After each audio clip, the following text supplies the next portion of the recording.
Hey everybody, I'm Howard and this is Otter's Retirement Corner. So I got a few things to talk about with Medicare. The first thing is sort of I screwed up, I apologize. My last video I was talking, it was supposed to be about Social Security and you know how people keep saying it's causing the deficit and the debt to swell, and it isn't, and you know we got over that. But I made a mistake. For some reason, I mentioned Medicare along with Social Security. And to be clear, and one of the viewers, Randolph, reminded me of this. Randolph loves picking out my mistakes or disagreements he has with me, but it's cool. Keep commenting, Randolph. I like it. But the government does pay a portion of the Medicare Part B, so forget I said anything about Medicare not contributing to deficits and debt. It was purely Social Security. Don't know. I knew that. Don't know why I said it. You know, I ad lib almost everything. I do have notes occasionally, but I ad lib.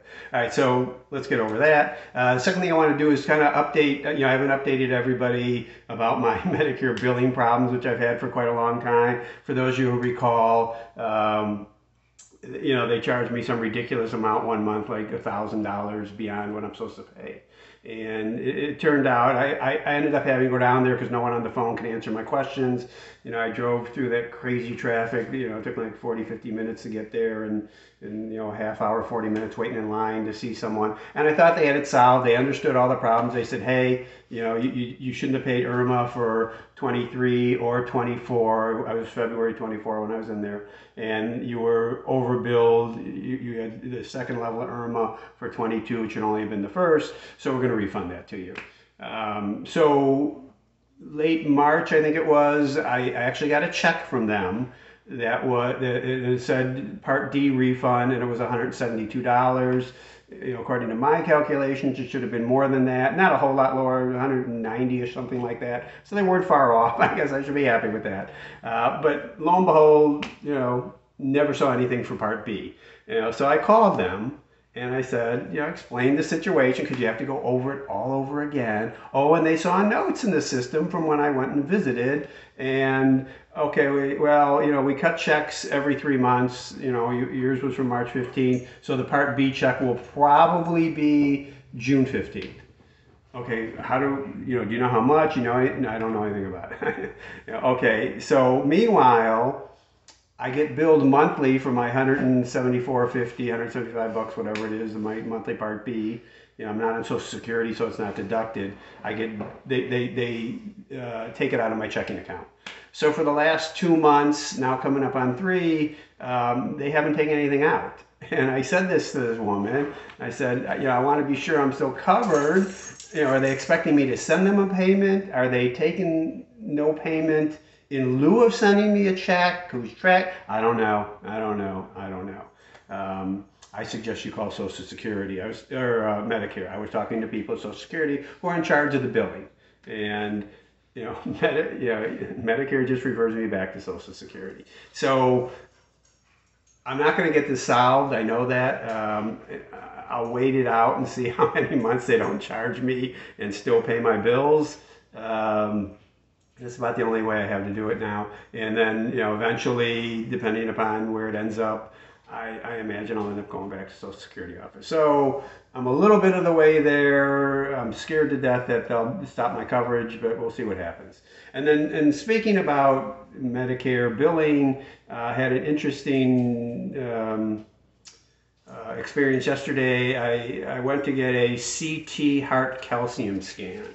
Now, and what that does is measures how much calcium are built up in your four main arteries going into the heart, or away from the heart, I guess it is. Or I'm not a doctor. Randolph will correct me on this, but it's a key indicator of, you know, if you're going to have a heart attack. So I've always had high cholesterol, and which is interesting because I don't consume any animal products, and that's where cholesterol comes from. But your body also makes cholesterol. So apparently, you know, heredity got me. I have a body that makes a lot of cholesterol, and I really have no way to rid it out of my body. You know, the typical ways they tell you to do that, you know, eat oatmeal, you know, all the diet changes. I'm already on those. I've been on those, you know, for 25 years. So I'm not getting rid of it. It fluctuates up and down, which I think is more testing errors than anything else. But anyway, the doctors always want to prescribe statins for me, and I don't want to take statins. I'm not convinced that there's enough research that shows there's a direct link, number one, between my cholesterol levels and heart attack, or between taking statins and not having heart attacks where you would have had heart attacks anyway. And there's a lot of side effects from statins. And I don't want to take them if I don't have to. So the way I go around this kind of is I look at that heart calcium scan. My first scan I had a couple years ago was low enough to indicate I don't have much of a problem. So I'm doing it again. So I'm not sick. I'm not having problems. I just do that. I'm going to do that every couple years until that number gets high enough that I think I should probably take statins. That the risks are high enough that I should. Anyway. So when I first did it, commercial insurance doesn't cover it. So you have to pay out of pocket because they're not convinced it's a medically necessary procedure. And that's okay. So, I went and had it done and it cost me $71 out of pocket. No big deal. So, now I'm on Medicare. Yesterday I went to a hospital's imaging department to get another one done, and they handed me a sheet beforehand and said, okay, here's how much the procedure will cost, and if your doctor codes it correctly, Medicare will probably cover it, but they may not. So if they don't, here's how much it costs.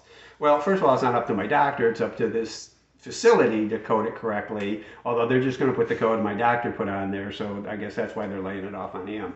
And the sheet showed that if they turn it down, I'm responsible for $681. I said, okay, so what if I want to self-pay? And they said $99. Okay, so if Medicare turns it down, can I just pay the $99? No. No. If Medicare turns it down, you have to pay the $681.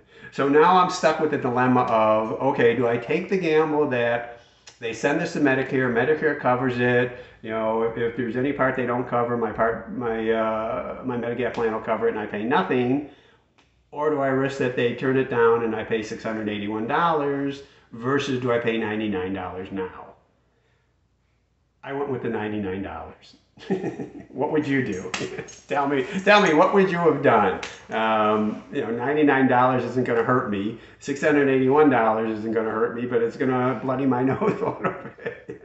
Why pay it if I don't have to? But versus zero, so it was a risk problem, I guess. And I decided to pay the $99. So that's what I have. Sorry for the mistake on yesterday's video. Just a little update on my personal Medicare billing issues.